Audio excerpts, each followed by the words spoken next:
왜 혼자냐고요? 괜찮아서요. 새로운 것에는 새로운 것만의 광택이 있다.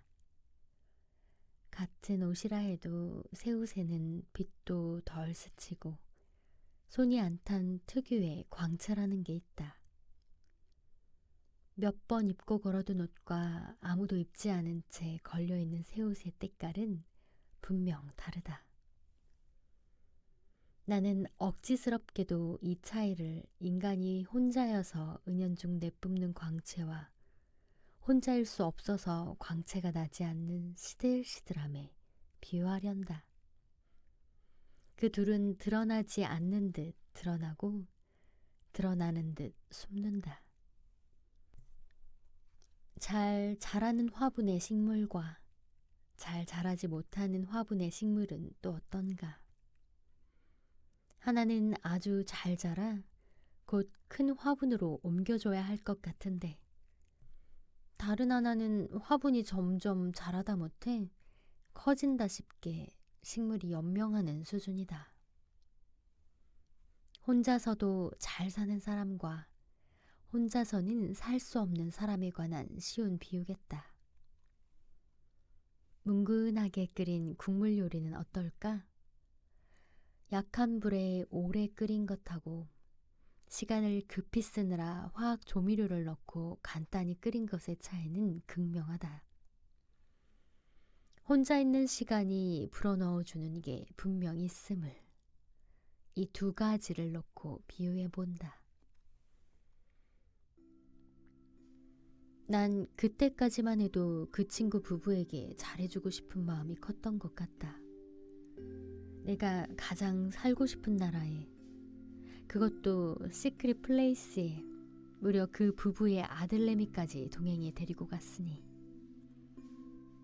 그곳은 평소엔 특유의 한적함으로 빛을 내는 곳이지만 금요일이나 토요일 저녁 같은 황금 시간대면 젊은 사람들이 모여드는 아주 아름다운 운하가 있는 동네다. 나 또한 혼자 맥주 한 병을 사들고 운하변에 앉아 혼자만의 시간을 즐기고 나는 최애의 장소. 일부러 그곳을 보여주려 이것저것 먹을 것을 사들고 그 가족을 데리고 갔다.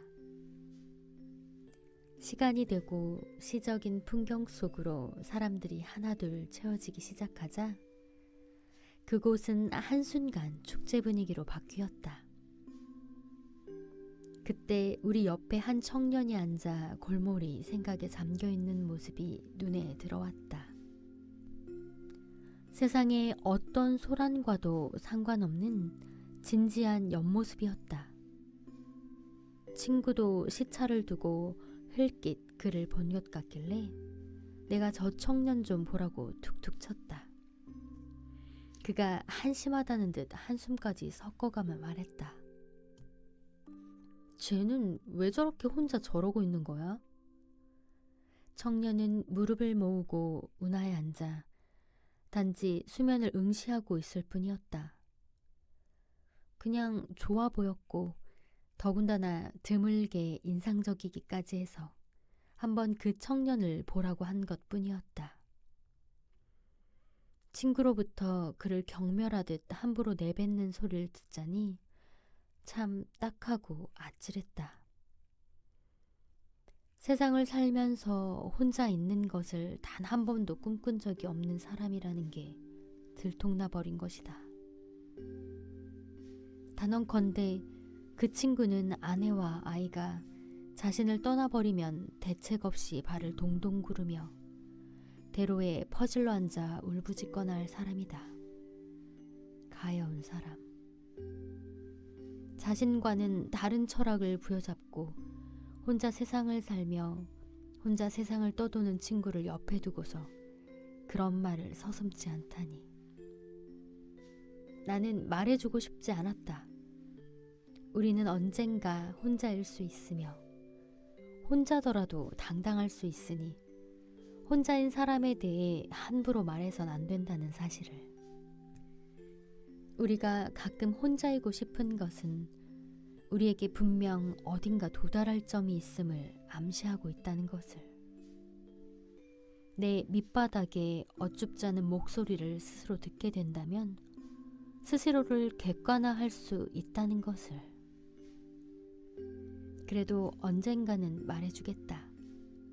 우리가 어떻게 혼자일 수 있는가는 의존적으로 살지 않겠다는 선언으로부터 가능하다고. 도대체 얼마나 혼자 있어 보질 않았으면 혼자 있는 사람을 이해하지 못하는 것인지, 그 또한 보통의 심각한 문제가 아니라는 것을. 혼자 있으면 무조건 심심할 거라며 회피하는 사람이 해낼 수 있는 일이란 건 별로 없을 것 같다. 하지만 진정 하고픈 걸 할 수 있는 상태는 정말로 혼자일 때가 아닌가? 세상 눈치 보는 일 없이 자유로운 상태일 테니 행동력이 따라오는 건 당연. 혼자는 초라하지 않다. 오히려 외로움은 사람을 입체적으로 다듬어준다. 우리의 혼자 있는 시간은 미래와 연결되어 있다. 특별한 의미로 사람을 빛나게 하고 또 사람관을 선명하게 한다. 그런 의미에서 외로움이야말로 정말이지 새로운 희망이며 새로 나온 삼각김밥이다. 단 정말로 중요한 건 혼자서도 잘 있되 갇히지 말아야 하는 것이겠지만, 혼자일 수 없는 사람이 억지로 혼자이다 보면 망가지는 경우도 숱하게 있으니 이때 역시도 중요한 건 균형 김밥이다. 혼자 가면 안 될 것 같아서 둘이서 여행을 떠난다. 둘이서는 많은 대화를 한다. 하지만 두 사람의 이야기가 아닌 제3자의 이야기를 하는 데다 꽤 많은 시간을 쓴다. 그 부분이 제일 안 좋다. 혼자 가면 안 될 것 같아서겠지만 정말이지 혼자 가면 안 되는 것일까? 혼자라서 닥치는 현실의 이런저런 문제가 아닌 혼자서 직면하는 고독 앞에서의 자신 없음이 무서운 것이다. 고독을 모르면서 나이 들 수는 없다. 혼자인 채로 태어났으면서 애써 고독을 모른 채 한다면 인생은 더 어렵고 더 꼬이며 점점 비틀린다. 고독의 터널 끝에 가보고 고독의 정점과 한계점을 밟고 서서 웃는 자만이 혼자를 경영할 줄 아는 세련된 사람이 된다. 외로움을 넘어 고독의 터널을 관통한다면 다니자키 주니치로의 그늘에 대하여에 나오는 문장에서처럼 결과 시선을 품은 꽤 넉넉하고 괜찮은 사람으로 거듭나 비로소 인생의 본편을 살아갈 수 있지 않을까 싶은 것이다. 그러므로 억지스러운 말이 되겠지만 나는 집을 짓더라도 그 집의 그늘이 어떻게 사계절 다르게 내려왔는지를 계산하는 사람이 되고 싶다. 낡고 오래된 사물의 색조와 광택과 당신의 고뇌 보이는 안색과 윤기 없음을 좋아하겠다.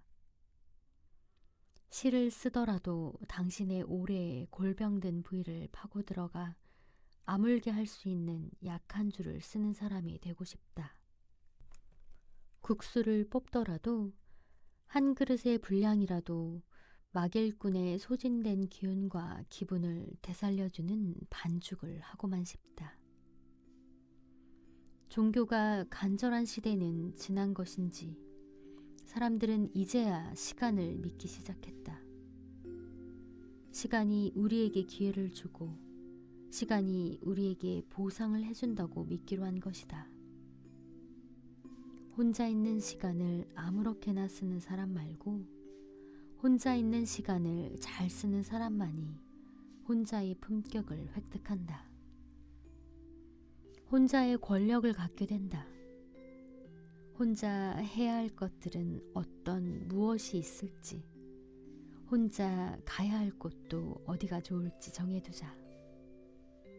혼자 잘할 수 있는 일이 무엇인지도, 혼자 잘 지내서 가장 기뻐할 사람이 나 자신이라는 것도 알아두자. 이것이 혼자의 권력을 거머쥔 사람이 잘하는 일이다. 혼자인 나를 탈탈 털어서 쓰다가는 것. 그것은 나를 무시해서가 아니라 아끼지 않으려는 것. 침대 밑에 모으고 있는 돈 상자를 매일 열어보는 것처럼 뻔하게도 아니고 아무렇게나도 아니고, 그래서 당당한 것. 큰 재능은 없지만 이 시대에 중요한 사람인 것. 그래서 자면서도 길을 잃지 않기 위해 머리맡에 불 하나 켜두는 것.